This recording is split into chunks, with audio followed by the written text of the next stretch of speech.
framework.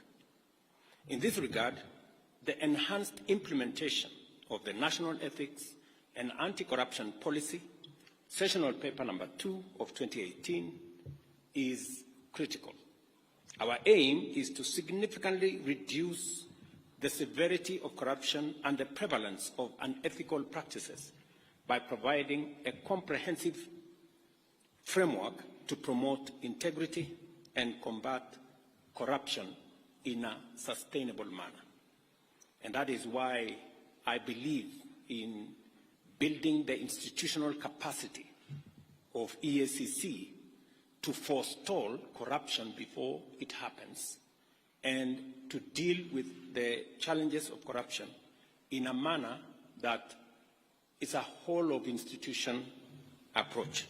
I acknowledge the notable milestones achieved by the EACC in the fight against corruption, particularly through the recovery of corruptly acquired assets and unexplained wealth. Such successes play a vital role in deterring corruption by demonstrating that in the end, corruption is not worth the trouble, as the corrupt ultimately lose everything they have taken from the people. I therefore commend the EACC for recovering assets valued at approximately 28 billion over the last 5 years, including both cash, movable and immovable assets. The EACC has also effectively intervened to prevent the loss of public funds amounting to an estimated 41 billion by deploying various strategies to disrupt corrupt networks. Additionally, I am encouraged that the EACC is pursuing the forfeiture of unexplained wealth valued at Kenya shillings 59 billion through ongoing court proceedings against individuals whose assets and interests significantly exceed their non-legitimate sources of income. And I want to encourage EACC to expedite and also ask the Judiciary to expedite these processes so that public resources and public assets can be recovered. As we witness the handover of public assets recovered by the EACC on behalf of various public institutions, I urge the beneficiaries to establish robust mechanisms to protect these assets and prevent further illegal acquisition. The recovered land is located in various parts of the country, including Nairobi, Kisii, Nakuru, Bungoma, Kakamega, Uasin Gishu, and Kisii counties. I would like to take this opportunity to express my profound gratitude for the ongoing development of affordable housing in Nairobi's city's industrial area off Enterprise Road. This development is taking place on land recovered by the EACC, and the beneficiaries will be many Kenyans who deserve economic inclusion. This land, measuring 21 hectares, had been unlawfully taken from the Meteorological Department by private individuals. The recovery of such assets reaffirms Kenya's commitment to upholding the Constitution and fulfilling its obligation as a member of the international community under the United Nations Convention Against Corruption. Ladies and gentlemen, corruption is a serious threat to our nation. It undermines service delivery, weakens public policy, compromises the public interest, and erodes our institutions, depriving the government of capacity to secure the country and deliver development. Corruption endangers all of us, both individually and collectively. As I have previously committed, we are working on a series of amendments to present to Parliament aimed at promoting accountable leadership and integrity in governance. Among these is the proposal to the Evidence Act and the Criminal Procedure Code, along with other relevant legislative updates to statutes concerning corruption. These amendments will expedite the investigation and prosecution of corruption and economic crimes, ensuring that such cases are concluded within 6 months. I made this commitment, and the Attorney General is seized with the necessary work that will go into us engaging Parliament on the amendments to achieve this aim. Additionally, we will propose amendments to the Witness Protection Act to revamp the statutory and institutional framework for protecting and incentivizing whistleblowers. These changes will enhance witness protection and make it easier and safer for citizens to report corruption and other criminal activities. We will also be proposing amendments to the Public Finance Management Act and the Public Procurement and Disposal Act. The goal here is to overhaul the institutional and operational framework of public procurement, which is the biggest challenge that we have. In fact, it's correct to say this is where the devil actually lives, which has been identified as a key area of corruption, conflict of interest, and abuse of office in the public sector. These amendments aim to deploy digital infrastructure to create an open, transparent public procurement platform, allowing real-time, end-to-end public visibility of the entire process, from advertisement to contract award. Number 4, I have engaged with parliamentary leadership and urged Parliament to swiftly pass the Conflict of Interest Bill. I am told there is a mediation process that is going on in Parliament, but I have told them with clarity that I will veto any bill that does not establish a high standard of accountability, integrity, and anti-corruption measures, and I will fully exercise my powers under Article 115 of the Constitution to ensure that the bill meets the rigorous standards set out in the original draft bill. Because some amendments have been introduced to water down what the original bill envisaged. We must do everything within our power to end corruption in every organization, at every level of government, and across all regions of our republic. To this end, everyone entrusted with public authority must be held to high standards of transparency and accountability.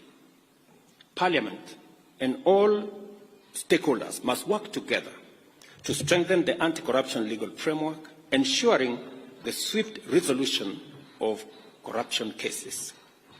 We must also foster partnership to raise public awareness of Chapter 6 of the Constitution, integrate anti-corruption education into school curriculum, and support grassroots organizations and citizen action groups in promoting good governance at every level. I commend the EACC for its dedication in the fight against corruption, and I want to confirm to both the Chair, the Commission, and the CEO that they have my government's full support. And we commend you for what you have achieved. We know there are challenges, budgetary challenges, but the one item that I insisted that should not face the budget cuts that we were going through is the EACC, because I know the importance and relevance of what you do in safeguarding public assets and public property. On a positive side, the officers that move from EACC to join other government agencies is actually a testimony that you have some of the best, and that is why others come for them. Continue to train high-quality staff, even if you lose some of them to other government agencies, because the fight against corruption must not only be limited to EACC, it must be an exercise of the whole of government, that we manage, deal, and eliminate corruption in its forms, all forms. Let me also assure you that I have heard what the CEO has said passionately, about staff at the EACC and what needs to happen. We will continue to look at the frameworks that exist, the salaries and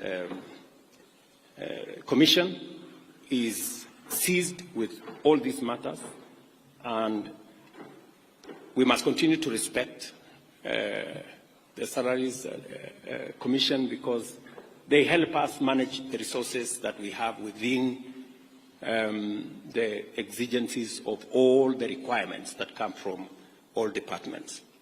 But taking into account what the CEO has said and what EACC is doing in protecting public property, I think it is an engagement worth having with the Salaries Commission.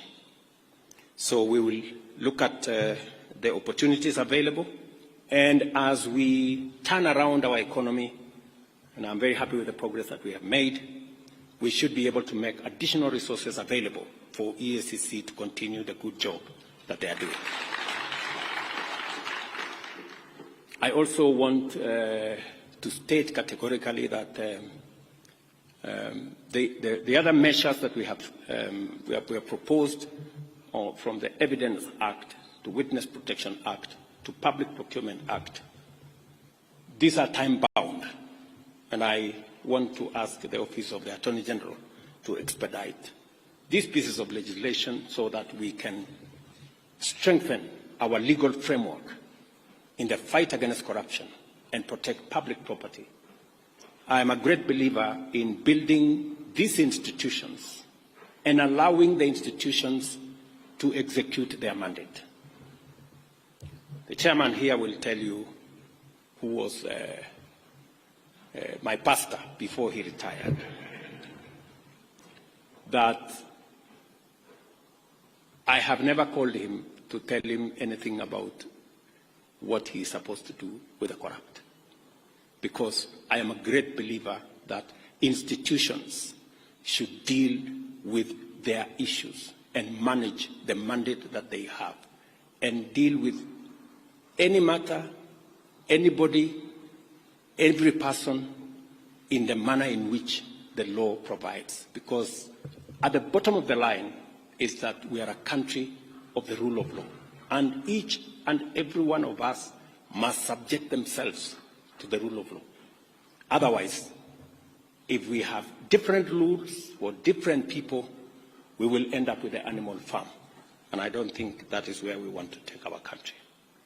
And so my ask also of our judiciary is to expedite the corruption cases, and indeed every other matter in court, in a manner that gives the country the opportunity to move forward, to make decisions, to recover what we can recover, and to allow the country to move forward. I know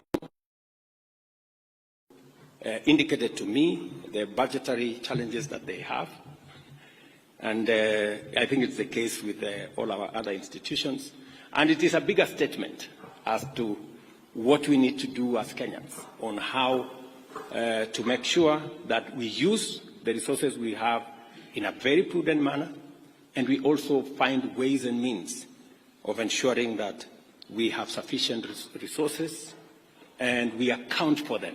Whatever taxes Kenyans pay, we must account for them so that we can have the opportunity to grow the pie for us to be able to meet all the expenses and all the budgetary allocations that are being requested of us from different institutions. I also wish to say that we should have a whole-of-government approach when we are discussing resources. And we must all be alive to the fact that resources are raised.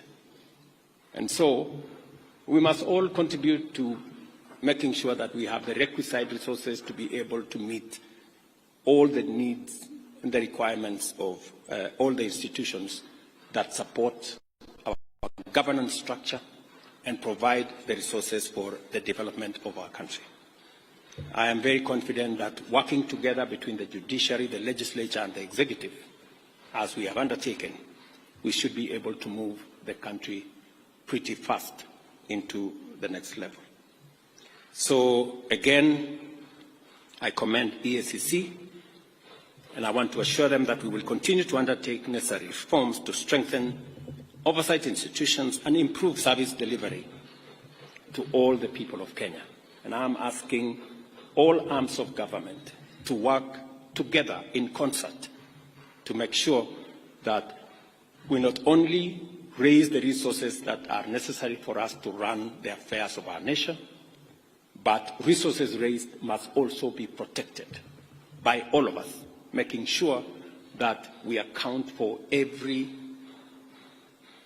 tax that is paid for by the people of Kenya, and those who corruptly acquire them are made to pay, and assets and properties and resources recovered in the manner in which EACC have done.